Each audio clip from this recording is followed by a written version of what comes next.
Hot off the heels of his solo debut in Beverly Hills Cop and his smash hit Party All the Time in 1986, nothing could go wrong for Eddie Murphy. Or could it? Welcome to Half-Ass Movie Podcast.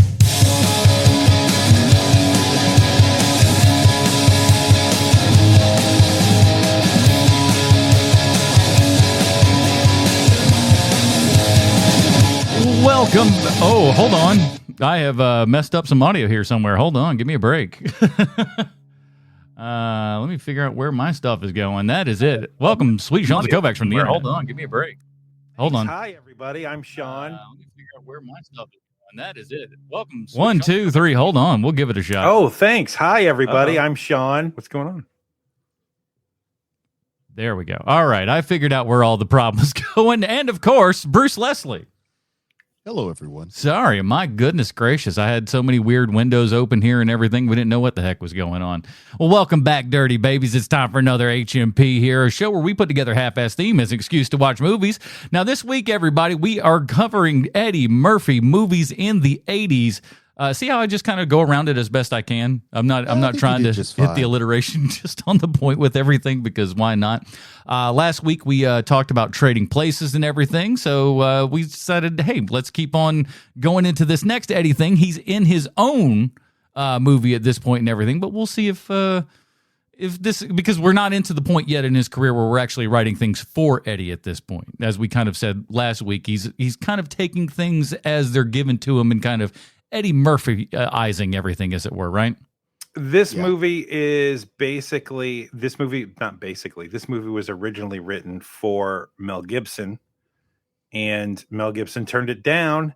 And so the studio execs were like, hey, why don't we try this again with Eddie Murphy? Let's throw him in there. We'll do a couple of rewrites and let's see how it goes. And they were very successful.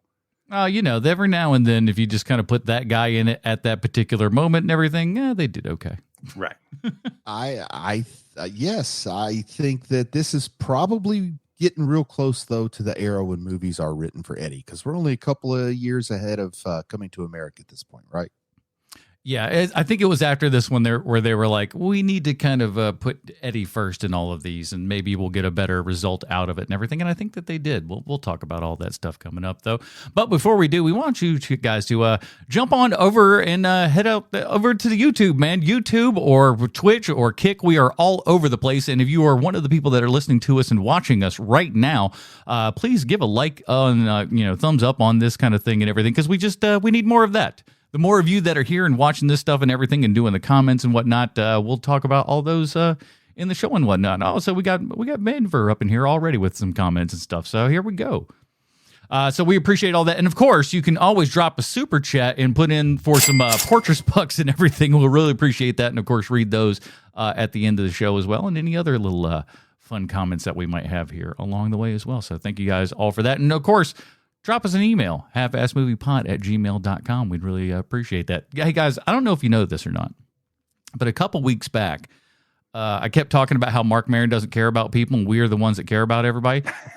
Not for nothing, but Mark Maron just decided to quit podcasting. I'm not saying that I did it, but shut him down. I'm just saying that's what those are the events, and that's with the way they happen. That's all I'm saying.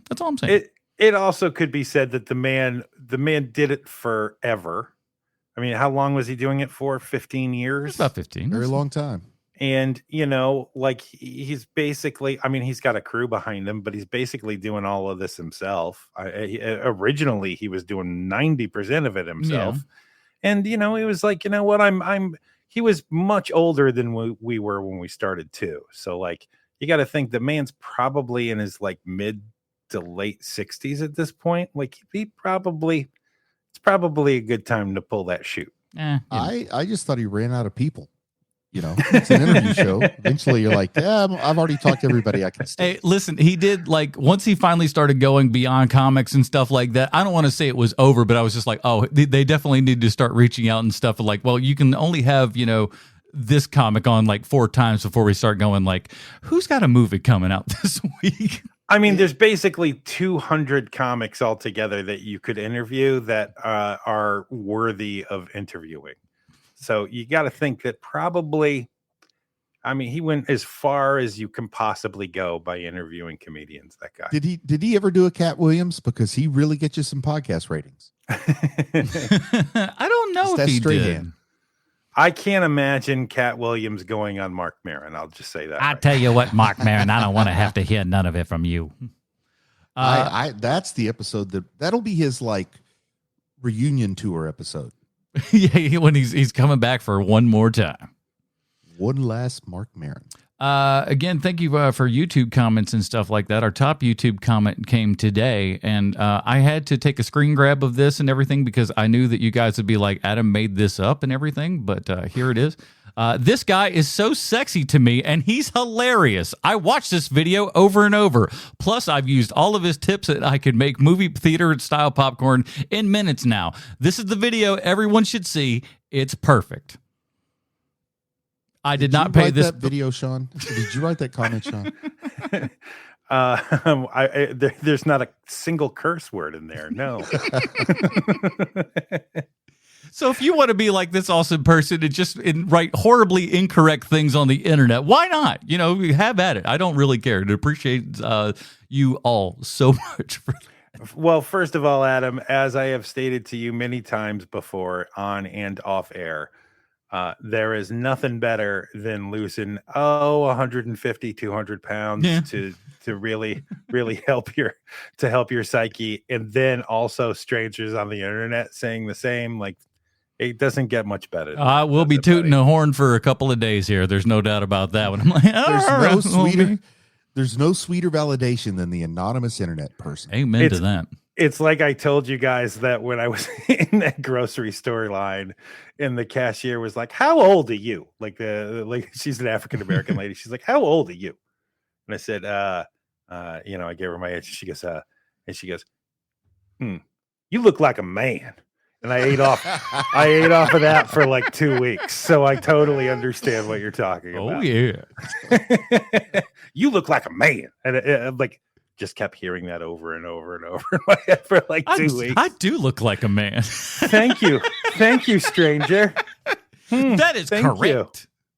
You. I do like there are situations you buy medicines, you buy like nose spray. It's crazy, but you have to be ID'd for things other than cigarettes and alcohol these days. And every time I get ID'd, I can't help but say, "You got me. You busted me. I'm only 17. I thought I could get away with it. Please don't call my mom." It is also bad when they just go like, "No. ID, here's my smallpox vaccine, bastard." I got the whole scar right there. You should give me my discount now.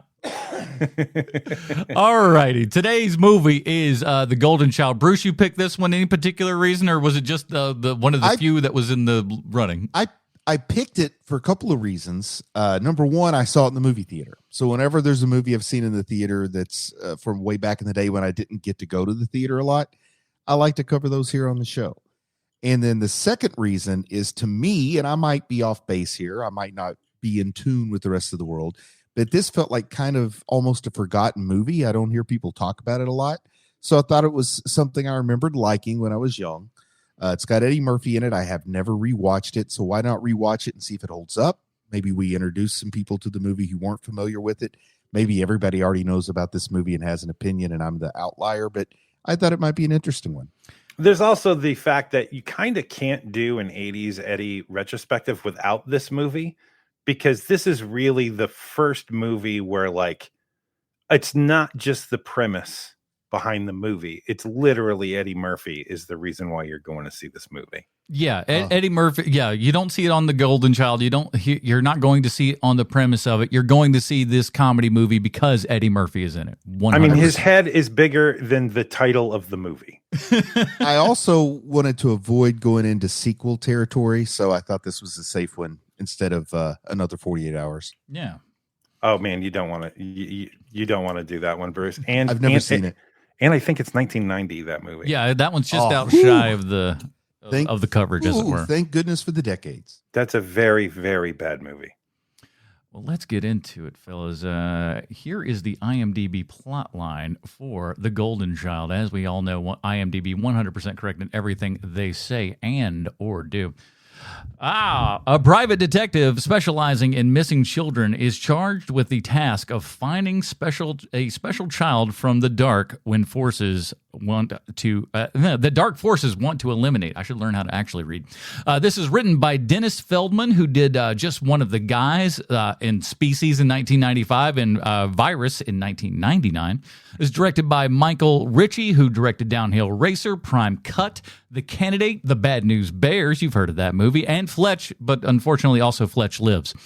Oh, and I got a little bit scared, though, because I'll be honest with you. I saw that Michael Ritchie died in New York City in 2001. New York City? It was in 2001, and I was like, oh, no. And then it was April 2001, so I was like, okay, good. This is starring Eddie Murphy, Charles Dance, Charlotte Lewis, Victor Wong, Randall Tex Cobb, James Hong, Frank Dr. Claw Welker, and J.L. Riet, sure, as the Golden Child herself. Like I said, I had not seen this movie. I don't think. I think maybe like you see a couple of bits on WJCY or one of the kind of other, TBS-esque sort of stations and stuff like that. But I don't think I'd ever actually seen this movie. I got to circle back real quick to something you said, Adam, because it shook me a little bit. You said is the Golden Child a boy or a girl? It's a girl. So in the movie it's a boy, but in reality that was played by a lady. Right. Okay, because I thought, did I miss something? Because I saw a little bald-headed stinker and I thought it was a boy. No. It's a lady because she's older than you think, playing a little boy. I did read that she was 22 years old at the time of production. That would be amazing. This is her now. Grown up with Eddie Murphy. She passed away. This was shot not yesterday. I thought you set up a cam in her house and she was going to talk to us. Ladies and gentlemen, we now have the Golden Child herself. Turned to a very different show. So the thing about Michael Ritchie, the director of this movie, is that I think the reason why he might have been brought in is because he is an actor's director, right? So what he is best known for are comedies like The Bad News Bears, because he has patience behind the lens, right? Like things like that. However, his secondary career as a director is he works with Chevy Chase 3 separate times. That is not something I don't think anyone else can claim. That belongs in a record book. He works with him on Fletch. He works with him on Fletch Lives, and then he works with him on Cops and Robertsons. So this is a guy who must have had the most patience of anyone ever. And I'm not saying that he needed it for Eddie Murphy, but Eddie Murphy probably could have used like a nice, like gentle hand behind the camera, because there is a lot riding on Eddie Murphy on this movie.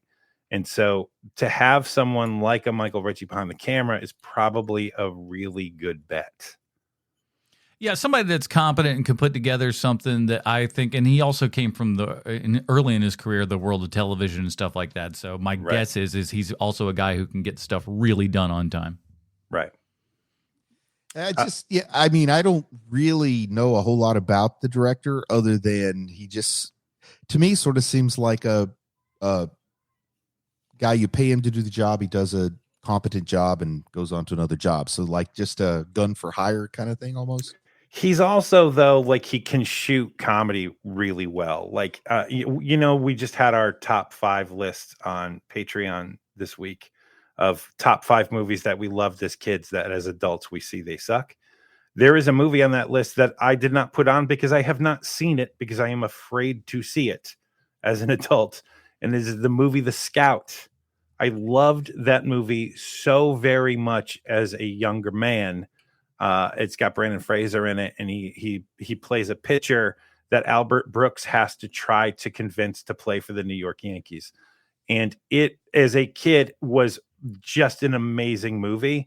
I do not want that movie to be something awful, because I remember thinking to myself, and keep in mind, like Encino Man had already come out and things like that, but I was like, Brandon Fraser, that guy's going to be a huge star. And then, the special connection that you and I have, Sean, with our love for Heaven Can Wait. I will never watch that movie as an adult because it's just too magic in my mind. I've seen it as an adult. The reasons to like it are very different now than from when you were a kid. The magic of that movie is gone, but the 70s-ness of that movie are still so like front and center of frame that it's fun to watch for that reason. But I understand what you mean. I was an elementary school kid who had to go out of my grandparents' house and play all by myself. And I would pretend I was in Heaven Can Wait, and I would like act out the movie alone. What a lovely childhood. People are playing G.I. Joe. He's like, I'm playing Heaven Can Wait. Too bad Vandiver wasn't in my neighborhood. He said he liked that movie as a kid too. Well, he is talking about The Scout. Yeah, The Scout is the one we're talking about. I'm way behind then. So, by the way, when I was watching this thing, we're open up and kind of like it was nice of them to put present day to make sure that we didn't realize that this was, not present day and everything. But we see a puppet show, and I wondered while I was watching this, have you ever seen, not counting like, your Avenue Q stuff like that, but have you ever been to like a puppet show that's not sucked? Oh, I went to a pretty good one at a daycare I was at in like 82, if I'm going to guess the year. I was very young, but they did this really elaborate marionette style puppet show of the Jungle Book. It had to be from like a university or something, because this thing was sharp. And I say to like the daycare took us to the college library or something, and a bunch of kids were watching it. And wow, that was the one puppet show that I remember that I really thought was worth the price of admission, which was nothing. But any other puppet show, this was worth that free puppet show money. Any other puppet show was definitely not put on by professionals. If I saw it, I want to just a way to lure me into a strange man's apartment. I want to tell you that there is something that I learned from a puppet show a couple years ago, a long time ago, is that I was watching this puppet show, and it was in Dallas, Texas, and the puppet show they did something that I had never seen before, which is that like the puppets are cute for the kids, but what the puppets are saying are for the adults, which, is kind of the secret sauce to it. And everything was like local references. So like one puppet would say something like, I can't help it. I can't get this job done fast enough. I'm really slow. And the other puppet would say something like, oh, you must be an Aggie. And all the parents in the audience started laughing. And I was like, let's keep that in mind for later. And so I literally just like filed that away as an idea for later. And little did I know I would be using it much, much later in my comedy career of like, you have to have regional references when you are somewhere in order to let them know that you know where you are. And it was so fascinating to me that I stole that idea from a puppet show. It was something where like when you see like what this kid was watching for the Golden Child, like he was way too happy about that puppet show. But I'm going to guess that there wasn't a whole ton of entertainment. It's like that John Mulaney joke of like, can you believe that people used to go down to the harbor and wave goodbye to ships because there was nothing else to do? Like, that's literally what's probably happening here. We used to have sort of like lame sketch things about, I think they were religious. This is when public schools would still like, hey, a church wants to keep our kids out of our hair for an hour. They can do anything they want to them. But they would come in and try to make like the sketch comedy joke where they would find out like the name of the principal or the third grade teacher or something at the school. And, like they would just insert Mr. whatever's name here. So I kind of picked up on the importance of that regionalness because I thought, wow, they know the name of our principal. How could they possibly? Local jokes get you local work, everybody. It's true. You can work all around town with this one. I do think that more of these kids and stuff do need to be kidnapped in claw machine type things. Man, I thought this was a great prop. Awesome. What an awesome prop, man. I love the person who thought of that because I don't think I've seen that before or since. And it was a great way. Like, how do you capture somebody you can't touch? That was a good idea. So is it okay if we jump around a little bit? Yeah. So one of the things that I want to bring up is when you first see Eddie Murphy in this movie, right? So the opening scene of Eddie Murphy, and he's walking through disgusting East LA, which still disgusting to this day. Great job, LA. Wonderful city, everybody. Visit LA. It sucks. Don't ever go there. It smells. It is the worst. Anyway, he's walking through East LA, and he goes by one of the two jokes that I remembered from this movie from when I was a kid. He's walking by that one guy who's reading a magazine called Chunky Asses. Yes. By the way, that was my opening joke. That if the stream didn't get screwed up, was he was on the cover. He was a 5-time cover model of Chunky Asses. Bruce Leslie. That was the joke that was supposed to be in the show earlier today. Sorry. Me and Arsenio Hall, we were neck and neck for who would get the most. So for the most part, this movie is Eddie, again, that note of Eddie being funny, like all throughout the script. But with that particular setup, clearly they had to have that written in the script because they have the prop of Chunky Asses, right? Mm-hmm. So it's kind of surprising to see he's not just like flying off the cuff at this. Like, this is something that he probably wrote into the script like on a pass at some point. They came in and just go like, what do you want the cover of this magazine to be? And he just goes, well, I have this idea. Right. But some of the tags after the initial joke did feel pretty spontaneous, whether they were or not. It's good acting. And I think they are. I think that there's probably let's do another take of that. Let's do another take of that, Eddie. I think there's probably a lot of that happening in this movie.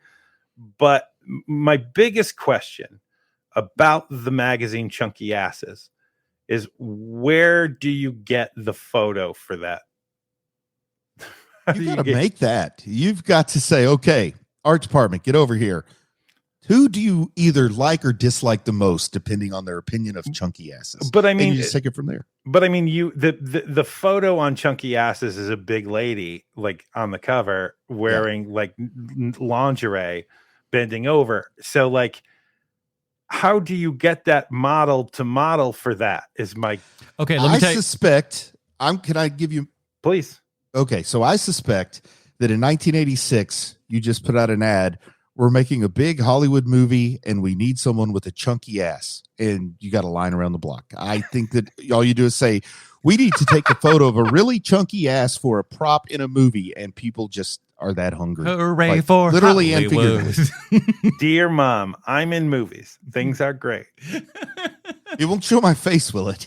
Listen, I think that was probably just sourced from another place. I don't think that they specifically did that. And here's the reason why I feel that way.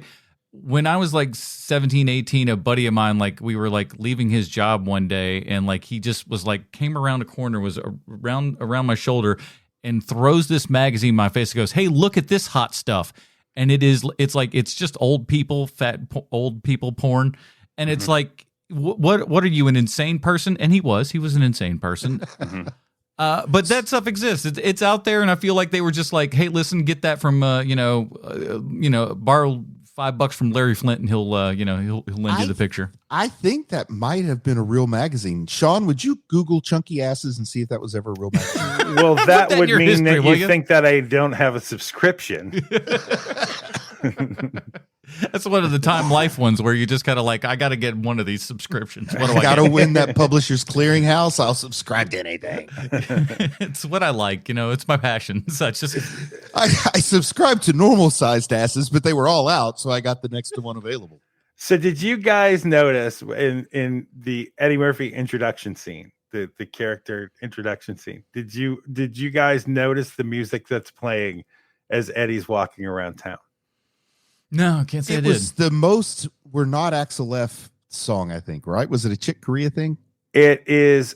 That's later where it's oh, this is another song that sounds almost like the Beverly Hills Cop soundtrack. There's a lot of that happening. But when he's introduced, there is a song playing in the background, and that song has lyrics. And the songs, the refrain of the song is, "You're the best man in the world." And I was like, man, That's better than simply being the best around, because it's like, well, there's only 4 of you around right now, and you are the best around. The 80s, they don't like using like nuance or subtlety. Just like, listen, we're gonna have the theme song be "You're the Best Man in the World" that shows up whenever Eddie Murphy shows up. Bananas. Well endowed man is the title track of this song. And we're gonna play it for all of our friends out here, just to tell you what it is about this character that makes him so darn special. And, I gotta say too that maybe today a guy who's obsessed with runaway children and likes to play basketball games in which he's the only adult may not be seen as a hero these days. All right, thank God somebody else is going to be bringing it up, because that was the part where I was just like, we need some more explanation on this stuff, because they make several points of like, he only takes the kids' cases, he's playing with the the lost boys in the yard there and everything. I don't know what the hell's going on, and Eddie's so damn small that half of these kids are almost as big as he is, which is hilarious because most of these kids are like 9 to 12.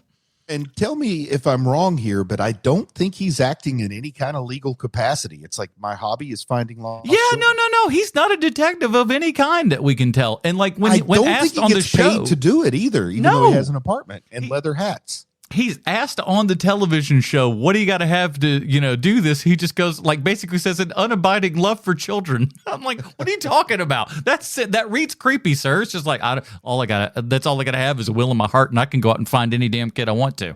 I'm glad that you brought up his height, Portress, because here's the thing with Eddie Murphy is that last week, for the last 3 weeks, we've been talking about Eddie Murphy's short, right? So I looked it up. And I wanted to see, okay, so how tall is Eddie Murphy actually?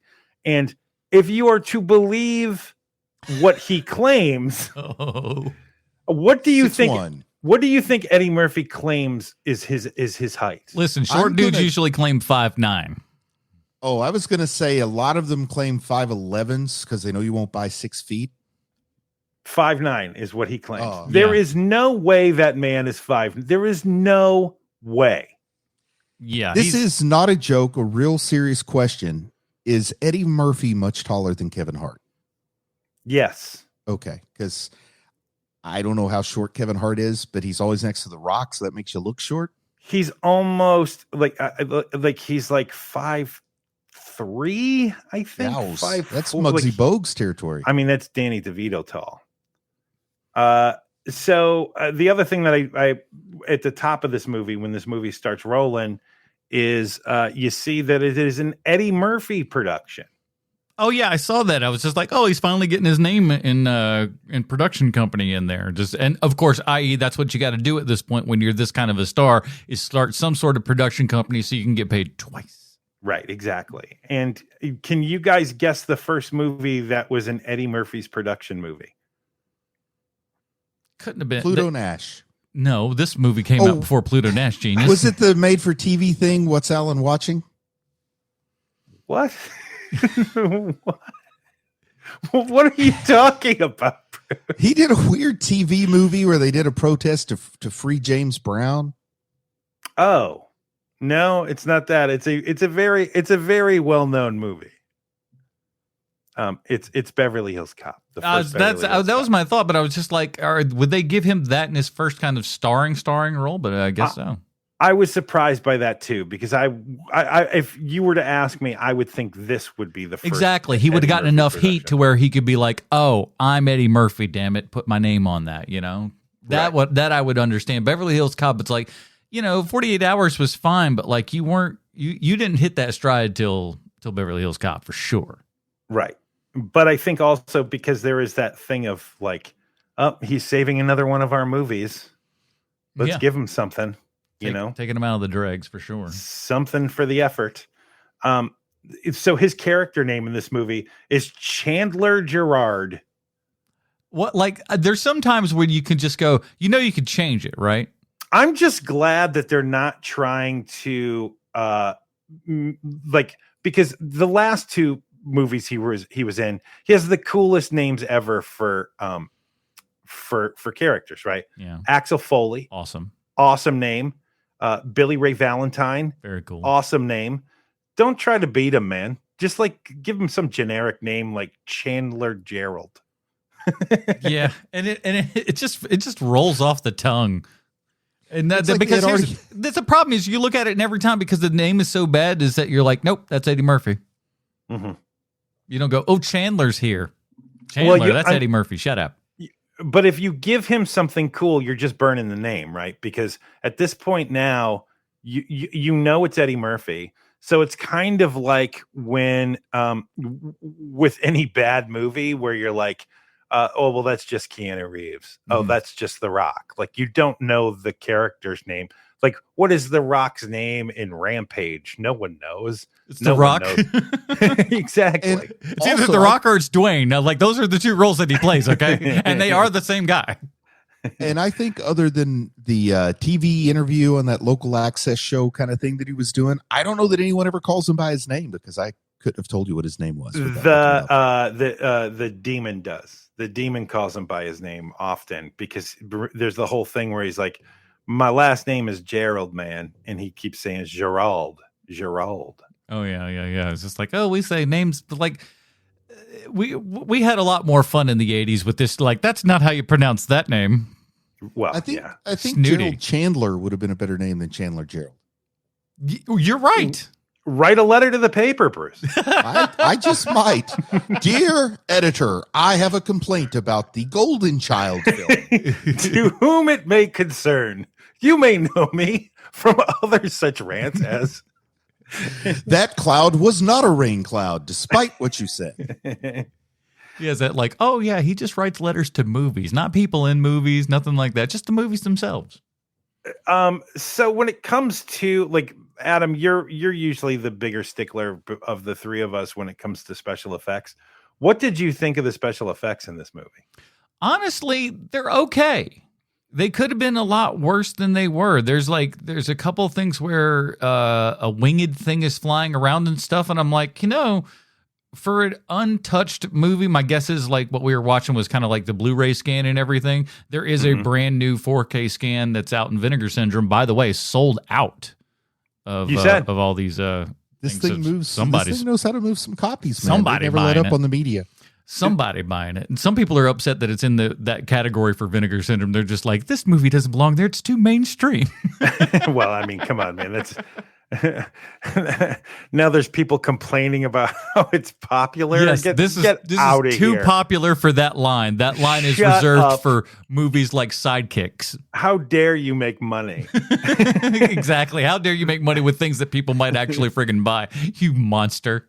So the reason why I have a reason behind my question originally, Adam, which is this, is like, because when the Golden Child starts making that Pepsi can dance, which is one of the only things I remember from as a kid watching this movie, I was like, hey, that looks good to me. That is shockingly good. It is really, really good. It's the best effect in the whole damn thing. It looks so good. It looks good by today's standards, not even 80s standards. It had a little stop motion feel to it, but I don't think it was stop motion.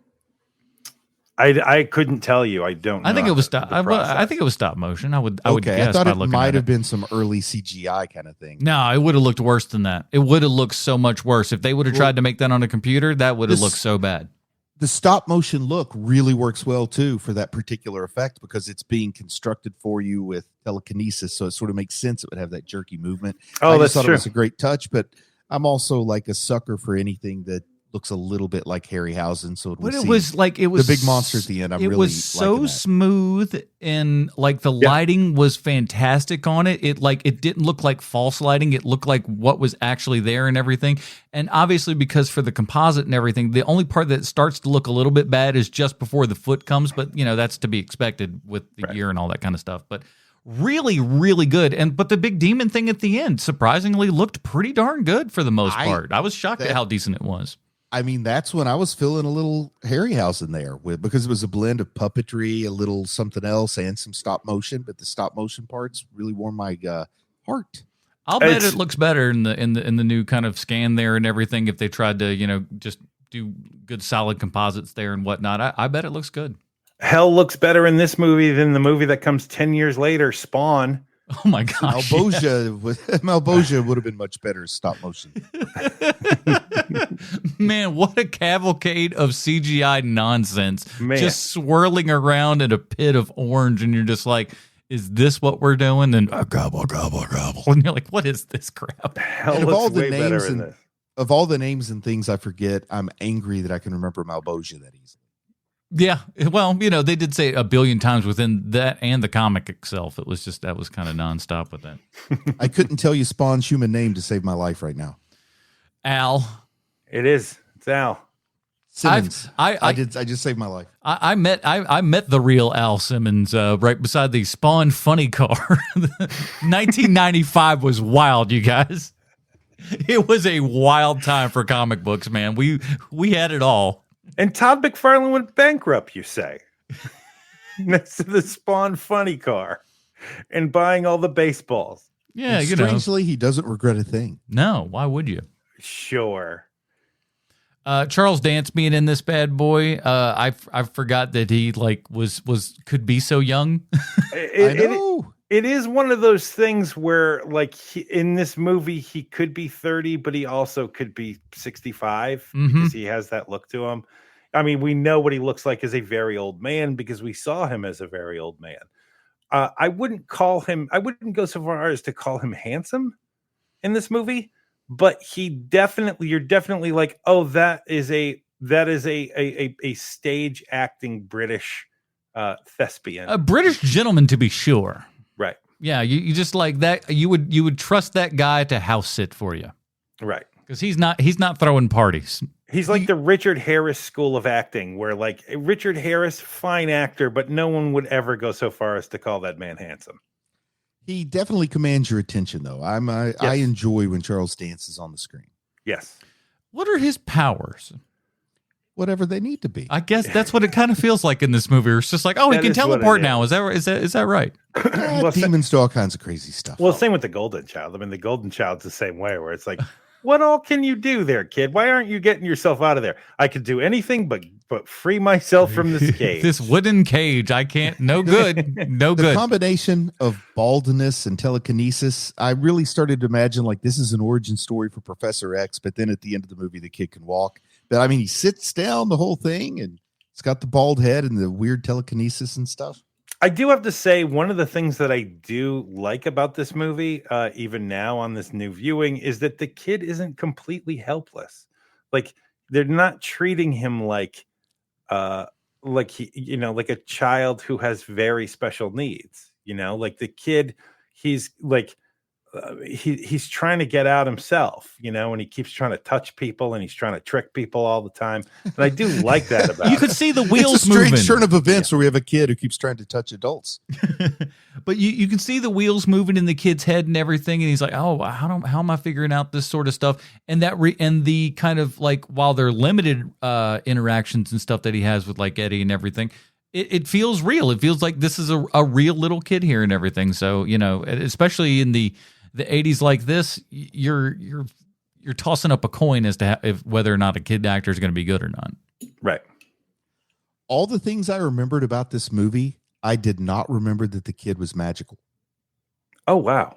Yeah, that's strange. As a child going in to watch this, you'd think the magic kid is what I'd relate to, but most everything I remembered related to Eddie Murphy. The two scenes, the one you kind of referenced last week, Sean, where he's asking for the knife and he does a little rap spinner scratchy thing joke. But another one that I remember, which is strange for how young I was, is when he's talking to the lady whose name in real life is Charlotte Lewis. So anyway, he's talking to the lady from Tibet and he's like, oh, what is this, a bed? And then he jumps sideways into the bed. Back in my courtship days, I was pretty suave and used that one a few times. Hey there, ladies.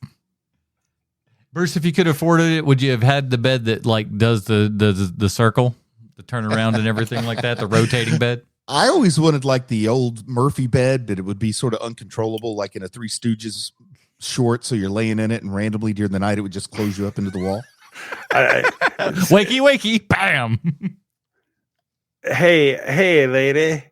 Have you ever taken a spin on a water bed? When we first bought this house about 5 years ago, Sean, and we were looking at things to put in, I did peruse a big Murphy bed selection. They still make those. God. What? Why? You can still buy Murphy beds. I guess because people just love to live dangerously. But it looks like an envoy. And then when company comes out, boom, you pull down the Murphy bed. There you go. What happens when grandma gets wakes up in the middle of the night and thinks she's going to the fridge, pulls out the Murphy bed and pow! That ain't good for anybody, man. It's like, I need to go out. I gotta get some air or something like that. Where's my shawl? Opens it up. Boom. Smash on the head. So, you guys bringing these two up, they have literally no chemistry together, at all. I agree. I could even tell that as a kid. No, and she's really good looking, and they're both good looking people, and they feel like they should have some chemistry, but they just don't. At all. He's just all hooked. He's all hopped up on wanting some nookie. He doesn't care where it comes from. That's how you feel. He wants to hang out with the kids. And then when she says "I love you" to him, it's like, well, that was kind of unexpected. Yeah, and you want to be like, and for what reason?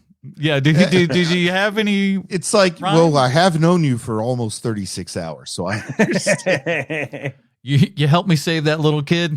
I feel like that's enough for a lifetime commitment. And I buy her taking the arrow because she does believe he's the chosen one, which means he has to survive. But I don't buy her taking the arrow because she loves him. She's taking the arrow for the mission. You know what I mean? Yeah, no, Yeah. I think that's correct. Yeah, she cares about the kid, and it's just like, but at the end, it's because I love you.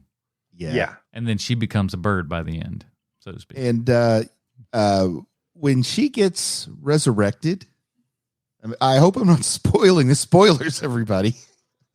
But when she gets resurrected, I remember as a kid thinking I don't care how pretty she is. Once you're dead and come back to life, I'm not going to kiss Bruce you. went Pet Cemetery on him. I had a non-zombie kissing policy from a very young age. So do you guys know the online debate about this movie? No. I did not know there was any conversation whatsoever online about this movie. So People are talking. basically there are people who think that between this movie and a movie that comes out very close to the same time as this movie, Big Trouble in Little China. And the debate is, which movie is better? And look, we're three middle-aged white guys. We clearly like Big Trouble in Little China better than this movie. But I could totally see being an African-American kid watching this movie for the first time. This is your favorite movie. This is the movie you saw at the exact perfect age. And then later on, you see Big Trouble in Little China. You're not choosing. I'm going to start Little introducing Kurt Russell as the white kid's Eddie Murphy from now on. Okay. I like that idea. I was wondering if the only reason that debate even happens is because of the John Carpenter connection. Is that part of it, Sean? Is that why people even have that debate? I think probably so, yes. Well, you got James Wong here. He's in. Well, I mean, it was two two movies members that needed large Asian casts. Of course, all the Asian characters Right. are the same actors. Right. But these ones specifically though were like two of the big ones here. Him and Victor Wong were like two of the big guys for sure. I don't know if we've said this yet or not on the podcast. I didn't want to step on anything you might have had prepared, Sean, but John Carpenter was like who they wanted to direct this. This was like call number one, which would have been interesting if they got Mel Gibson. I think it's a very, very different movie. I think that it is with John Carpenter at the helm. I think the pace would be very, very weird compared to the pace of this movie, which is like, let's keep moving. Let's keep moving. The pace is one of the strong suits on this one, in my opinion. Yeah. I think no matter what the budget is, if John Carpenter made it, it would have looked like it was made for less than it was made for. Does that make sense? I mean, Sure. You watch this and Big Trouble in Little China. Of course, I like Big Trouble in Little China better. Sure. But Big Trouble in Little China looks like an indie movie more than a studio. It looks like This it was is- made for a nickel. This is 100%. We got Eddie Murphy. This has to be somebody's Saturday date night movie. So, it's. I mean, you made could as tell high what they as got the to the quality's special gonna get then. effects. They got into special effects and stuff Yeah. like that. It showed that like, no, we spent a penny on this because these especially for the time were pretty good. Yeah, without a doubt. I like the idea that instead of Eddie Murphy, if John Carpenter's directing this, we get like the guy from They Live that fought Roddy Piper. I can't remember his name now. Oh, Keith David or David Yeah, Keith? I don't know if he's Keith David or David Keith, so I was trying to Keith David. It's Keith David. Then this is definitely a different movie because Eddie, even if you don't like the movie, I'm going to say you have to respect that Eddie brings a certain confidence to his performance that I just buy. He feels very comfortable and real as this character to me. Am I wrong there? Do you guys agree or not? I don't think that there's anybody who hates this movie. I think it's just one of those movies where you're like, oh, this isn't nearly the thing that I thought. That's what I've run into with this. And I can speak for everyone. I think I'm a man of the people. So like when they gave him permission, I've asked everyone and everyone gave me the thumbs up. So like like I don't think anybody really hates this movie. It's just one of those things where it's like, oh, this is a movie of its time. That was a movie Eddie Murphy was in, right? And you can't even walk out of this disliking Eddie Murphy. You know, I mean, he's still great. I still love him after seeing this. As a young child, a younger kid, I didn't get to go to the theater that often, so anything I saw in the theater, I thought was like the best thing ever. So I was really expecting this not to hold up at all. I was really expecting to be disappointed. Plus the fact that I don't really hear people talk about it. Mm-hmm. I was very pleasantly surprised at how it did not disappoint me. I that's think, surprising. I would say to me, I think it held up pretty darn well. Trillian in the chat said, what is the deal with what they did to Randall Tex Cobb? Is that makeup or like he just is that he looks like he's trying to be a Klingon or something? I don't know what's happening. Yeah, that prosthetic forehead piece they put on him, I don't get it. I guess he needed to have a bigger head than he had for some reason. He walked in and they were like, too handsome. I was going to say, it's not like Tex Cobb's natural forehead isn't frightening on its own. So I don't know why they put all this on it. It looks kind of like the scar tissue that old-timey wrestlers like Abdullah the Butcher would get from cutting their own forehead about 50 times in the same place. Oh, yeah. Well, you know the reason why. I mean, there's a reason why everything is a little weird on that end of this movie. It's because we're still in that phase of American culture where it's like, man, aren't Asians weird? And I know Randall Tex Cobb, clearly not an Asian. But it is one of those things where it's like, man, that Asian culture, it's mystical. It's really weird. Like that's the entire thing behind this movie. It's kind of why this movie isn't like the shot in the arm that I thought that it was when I was a kid, because, you know, tastes change. And one of the things is when you look at something like this now, you're like, hey, you're treating them like they're an alien race when they're actually just like, you know, like 1,000 miles that way. I think that the Tex Cobb makeup and the monkey face guy and that kind of thing feels the most John Carpenter of anything. Oh yeah, that part without a doubt. Yes.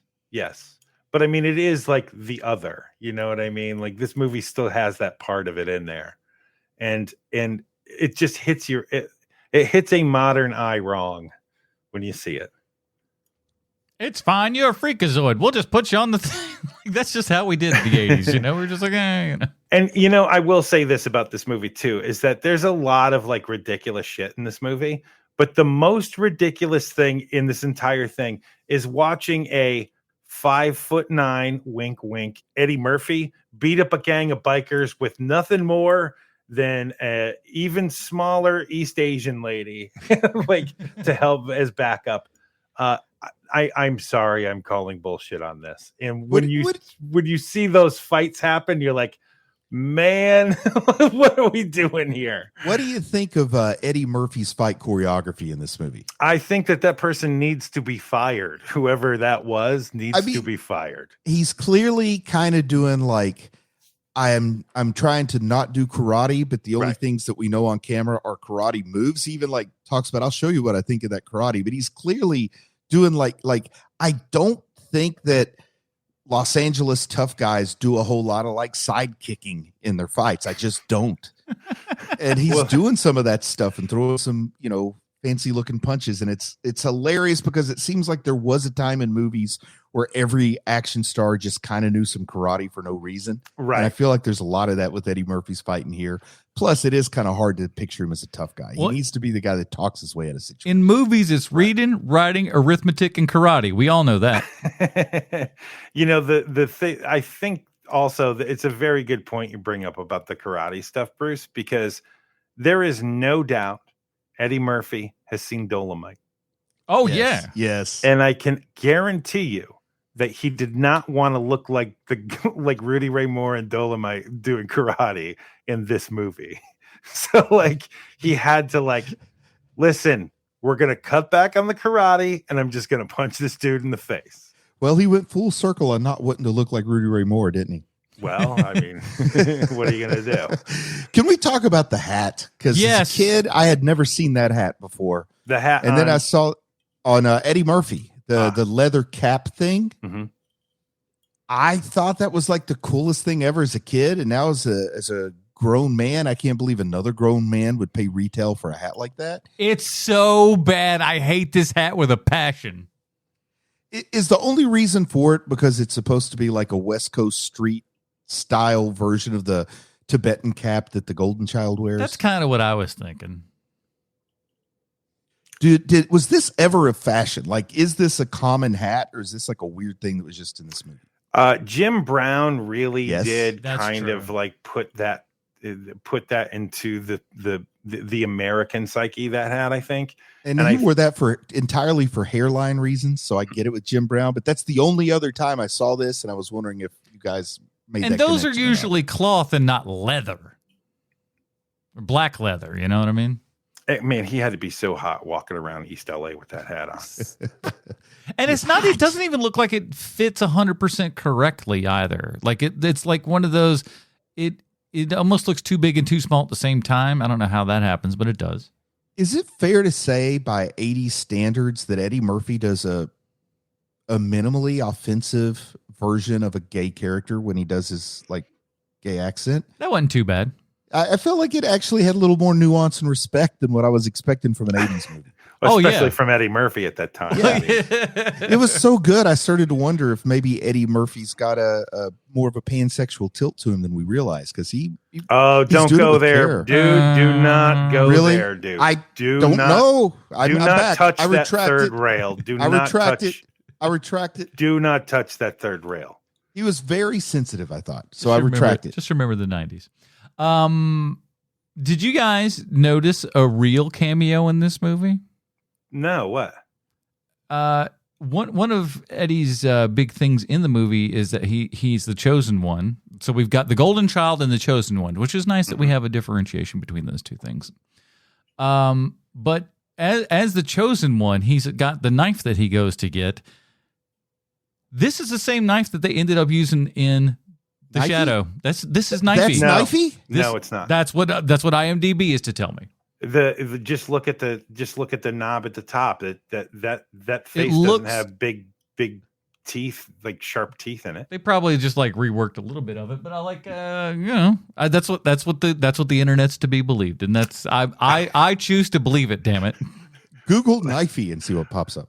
Do your own. Listen, I've done my own research. Hey, has IMDb ever hear me every show? IMDb always 100% correct in everything they say and or do. It's there for a reason. That ain't knifey, bro. All right, ruined my day. Okay, that's fine. Listen, I know the shadow. This is not. It's like, listen, you don't talk about my man's that way. You don't know knifey. So before I had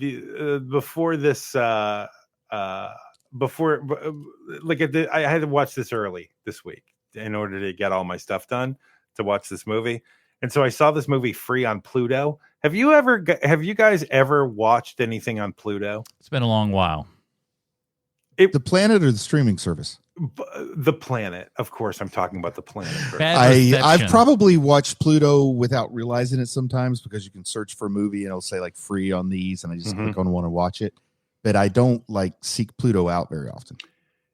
It is a great experience if you want to reminisce and make it feel like the old times of the way that TV used to be, where like there's like half a dozen commercials between the edits, like these weird edits in the movie. And then also during the movie, there's these weird like sound just dropouts like in like certain parts of it. And I was like, man, this really does bring back the old experience of what it was like watching old cable television. You remember hell? Yeah.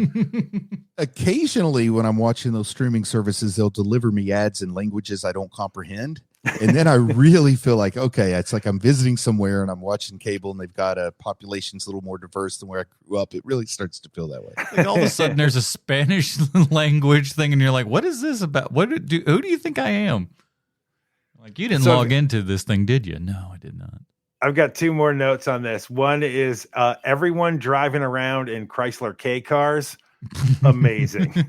There are so many Chrysler K cars in this movie. I mean, at one point, Eddie's driving one. I was like, oh, those awful, awful cars. I totally remember the Chrysler K. They got a good deal. I don't know what Iacocca put into the water to make Americans go, oh, of course I should drive one of these. They're the ugliest. The whole company. They did, but they're the ugliest cars in the world. They must have been really cheap. And that's why everybody bought them. Oh yeah. It's like if you went to the car lot and they had a line for sale that just said car. That's what it would be. It's like Lee Iacocca asked his elementary school kid, draw me what you think a car looks like, and then he made the sucker. Yeah. Try to draw a Pontiac Fiero from memory. And it's just a Chrysler K car. I one of my favorite 30 Rock jokes is where they're trying to design the ultimate microwave and it just turns out to be a Pontiac Aztec. So like, put it do this. Oh, we just made an Aztec. Here's my last note from the movie. So the savior of the world, the golden child, at the end of this movie is just going to some shitty school in East LA. That's the ending for this kid. Is he's going to public school in East LA at the end of this movie? Hey, teach all those cholos how to heal birds, will you? A fate worse than hell. Oh man, at least he's being raised by a zombie and Eddie Murphy. Yeah, exactly. A pretty zombie and Eddie Murphy. We even get the kind of classic, like walking off into the sunset. There's no sunset, but the horizon line here and everything. Right. And our last couple of lines just before the credits roll and everything. Just beautiful ladies right there. I was surprised that they didn't There was one point where I thought that they were going to freeze frame on somebody's face and then roll the credits from there, and they had to have that last little kind of coda there where they were, walking towards the horizon. But I was for sure, I was like, oh, it's going to stop right here on that face and be like, 80s pause and then the credits roll. But no. Did I miss something, or did they just straight up keep that kid? Like, shouldn't they be returning the kid? Like, he still has a family back in Tibet, right? Them monks is dead, Bruce. And they're not they bring in new monks every day. Plus, like, his parents probably weren't monks. Like, his parents are probably still carrying people up and down the mountain and stuff, If all that research I did reading Batman for all those years is to be believed. That was the League of Assassins. This kid's in the League of Assassins and Shadows and all of those leagues, because that's just what they do. But I imagine his parents are just regular hardworking people that happen to have the golden child as an offspring, and now that the monks aren't there to kidnap him from them anymore, I feel like it's the old comic book thing, like, I found a baby, just going to keep it and raise it. Like, no moral obligation to find out who should have this baby. Are you excited to have the golden child, or are you a little bit pissed off? You're like, oh God, now I got so much crap to go to. I wish we didn't have the golden child. Wait till he's a golden teenager, and when his adopted mother is trying to discipline him, he's like, look, Mom, if it weren't for me, you'd be dead right now. I am the golden child. Like, you're going to lose every argument if the kid resurrected you from the dead. Yeah, it's true. It's true. You owe forever after that. I do want to see if because Eddie Murphy's been going through all of his old filmography to make another movie. They need to totally make They don't need to totally make a sequel to this movie called The Golden Middle-Aged Man. The Golden Gen Xer. Oh, so good. It's just a 50-year-old guy. Yeah, just some 50-year-old guy, you know. And Eddie's trying to take care of him, being For like, some reason, he's like a sound engineer. you're so lazy. And like, the kid just likes to eat. It's like, we keep him around in case a bird dies. Yeah, that's the only thing. He's down at the hospice just curing people. Oh, that is one of the things that I like about this movie too, is that this movie thinks you're an idiot because he cures the one bird of death at the beginning of the movie, and just in case you forgot, we're going to do that again later before he saves the pretty East Asian girl, like where it's like, hey, just in case they forgot, we should have him save another bird or something. And that bird flies around and plops on his shoulder all the time, like you do. Yeah. Also, if you knew you could just resurrect people, you'd probably never hold back when you had a fit of rage. Or like, what's the worst that could happen? I bring him back to life after I kill him. That's not a good way to raise. This is the 5th time you've killed Donnie this week. He's getting on my nerves, buddy. What can I say? Well, did you guys see the comment that suggested this ending was rushed? I wonder what your take is on that, guys. I believe it. Yeah. Oh, there's the star of our show right there. Look at that handsome boy. Oh, yeah. Bronson just decides to make a cameo every now and then. What a handsome young man. Hi, guy. I think it does feel rushed to me. And I also think that when you have to go to Tibet and then immediately go directly back to East LA for the end of your movie, maybe you take another pass at that script. I think they were just like, listen, we can't leave them in a foreign land. They'll be like, what are we doing? How did they get back? They're just like, no. They got back. They didn't live there forever. Right. They came back to the United States. Thank God. Yeah, my memory of the movie was that like the golden child was still in Tibet and they take Eddie there to rescue him, basically, instead of taking Eddie there to get the knife. I kind of didn't remember that that's why he went there. But I think that's the better movie. Yeah. I think you Indiana Jones this sucker, and you have to take Eddie Murphy to do the whole thing in Tibet or Nepal or wherever it was that they were. I keep thinking Tibet, though. I mean, none of these places exist, Bruce. Okay. That's horrid. I'm sorry. I'm fucking around. But anyway, I think that's a little bit better movie. I don't think you need to bring the kid back to East LA. How about you let him stay where he probably would prefer to stay? No, you have to take him to a foreign land away from his family and everything that he's ever known. Come on. That's how all of these things work. You're the golden child. You're going to be running point for the Lakers someday. All right. Now, if we had to recast this role with anybody, who do we got? Anybody in particular? I'm going to go ahead and I'll choose the easy route here because it was kind of mentioned and stuff. Was that like what would this movie have been like with Mel Gibson originally? I mean, obviously it wouldn't have been a comedy. Right. Something would have been different, but I think that would have at least been interesting. I'm going to suggest Tom Selleck. I think it would have been interesting to see Tom Selleck in this movie. But here's the thing, too. Tom Selleck also feels like a dad. So when he says, I want to take the kids' cases and stuff like that, he looks like a dad. Eddie Murphy don't look like he's nobody's dad. Well, I mean, that's where I thought of it is I thought of the three men that had a baby, which one would be best in this role. Yeah. And I think it's not Ted Danson or Steve Guttenberg. Steve Guttenberg in this role is a no-go, that's for sure. I've seen how he plays a cop, and it's not as funny as he thinks it is. It's better. I disagree, sir. The only thing that keeping that franchise alive was the Goot. Hey, I'm the guy that argued Police Academy 3 was the best of the bunch, which no one in the world agrees with. Really, no one. No, that's true. But the ending, I was so satisfied with the stop motion, I didn't even think about the fact that it's rushed. But I really liked a lot of this ending. I don't. I think that I agree with MVD. I think that it feels very, very rushed and very, come on, let's all go home. I like MVD. It sounds like a JCVD equivalent. Oh, yeah, that's not bad. I'm sure he likes that too. Yeah, it's ultimately it does just feel, and a lot of Eddie's kind of improvs and stuff do feel like, like they tried once or twice when they probably should have tried 4 or 5 times to get a little something in there, because they're not as fresh and as good as they were in, in Trading Places and stuff like that. It doesn't feel like he's on point with all of his, ad-libbing and stuff, because he doesn't have a lot of good stuff to work with here to begin with, and he's got no partner to jive with either.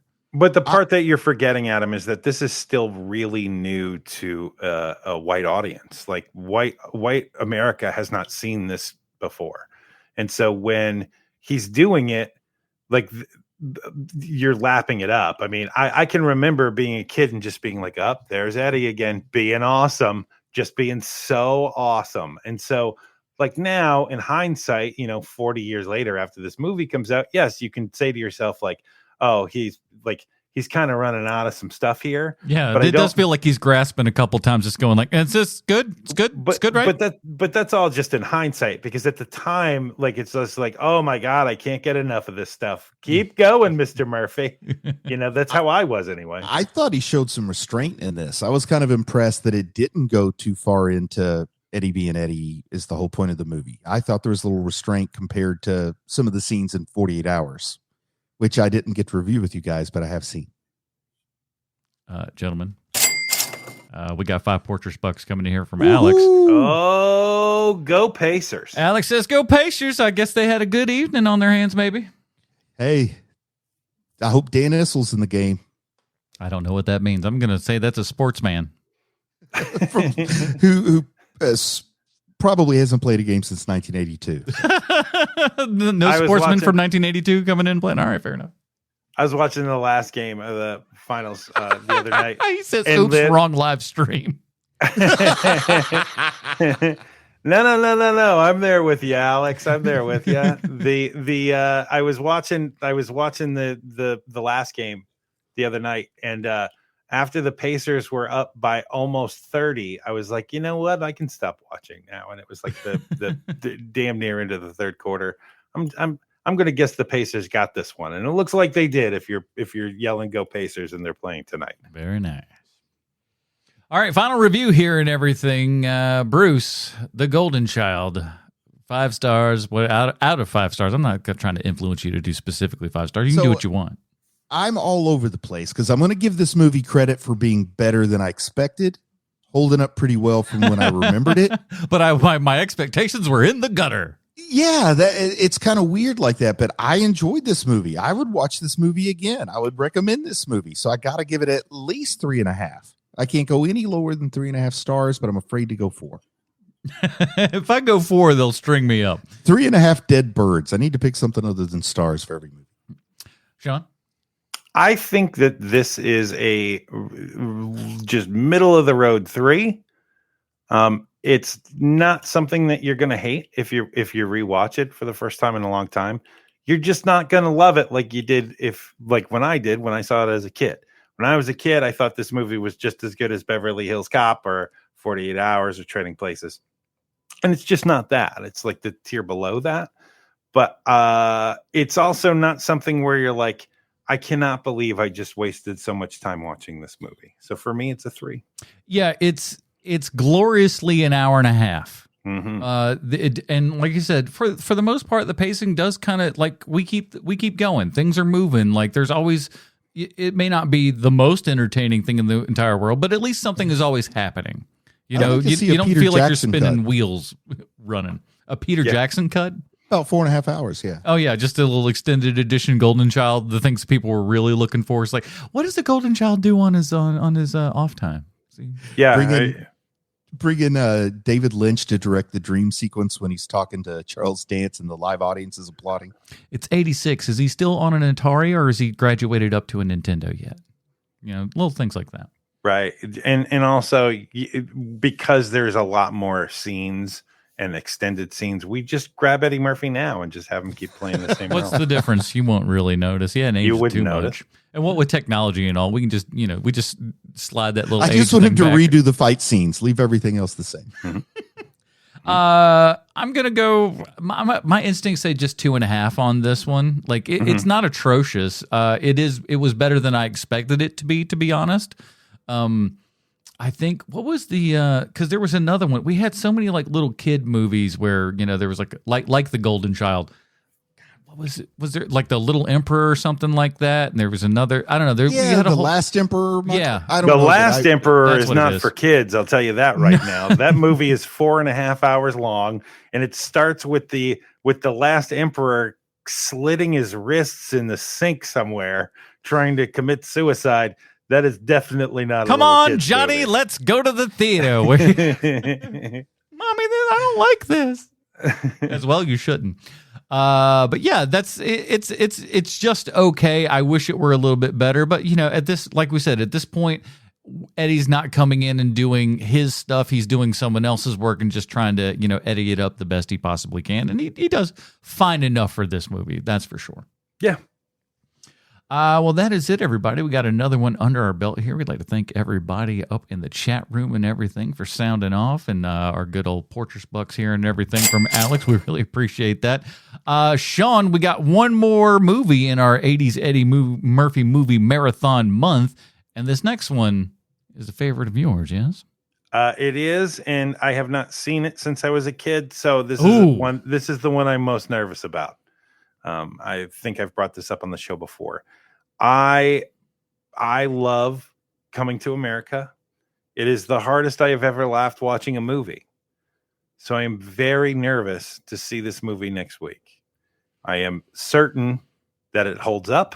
I am certain there is nothing that through modern eyes makes you go, yikes. I'm sure there's nothing problematic like at all. No. I am certain that Arsenio Hall is just as funny as he was then to me now.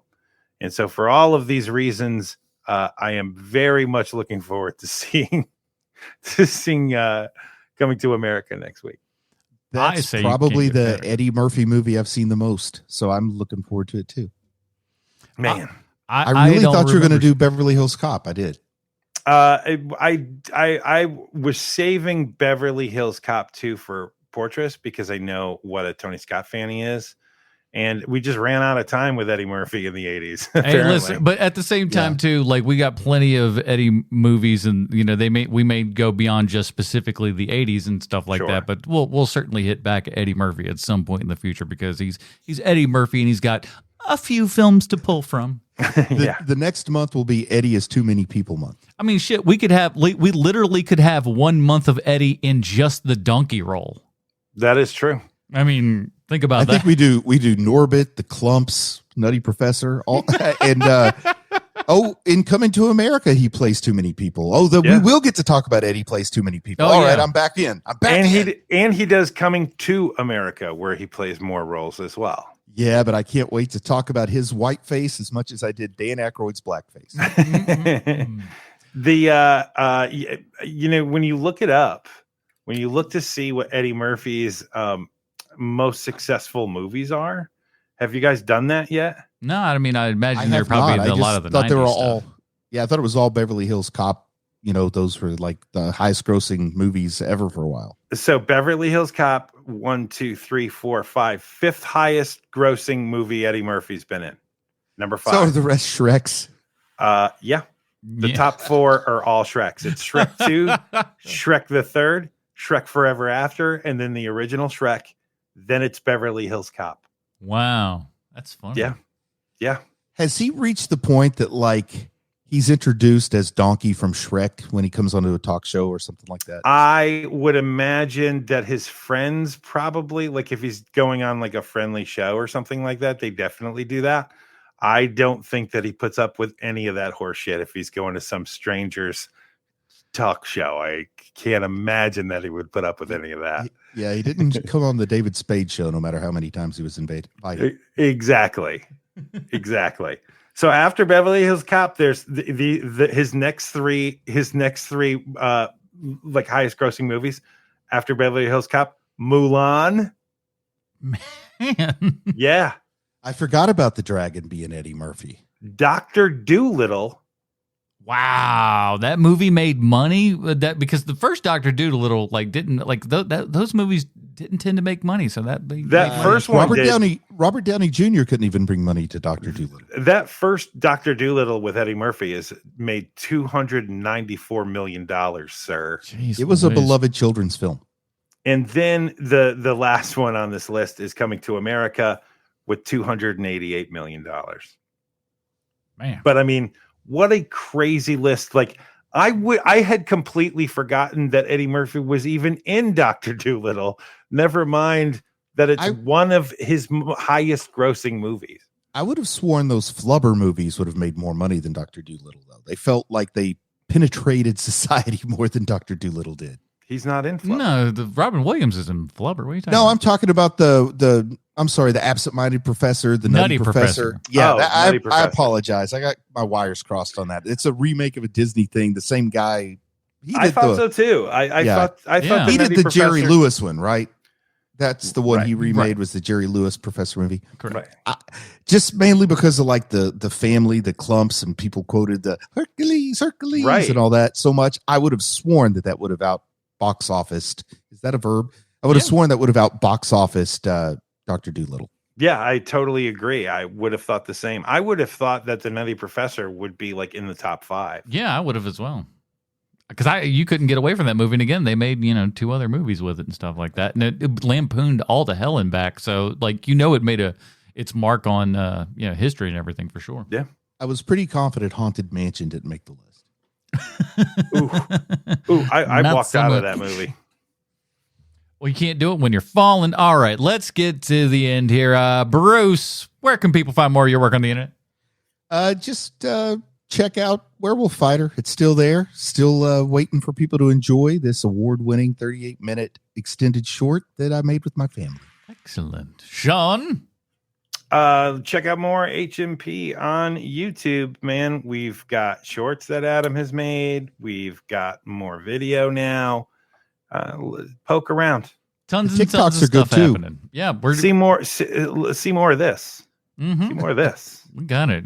It's all for everybody. It's what people have been wanting, and you know what? After a while, you just have to deliver. You know what I'm saying? And you can go to Anime Dad if you like chunky asses. Yeah, exactly. That is it, everybody. Join us next week for the conclusion of our 80s Eddie Murphy movie marathon with Coming to America. For Sweet Sean's and Kovacs from the internet, Bruce Leslie, I'm Adam Porters, reminding you to get out there and watch the movies, you dirty babies.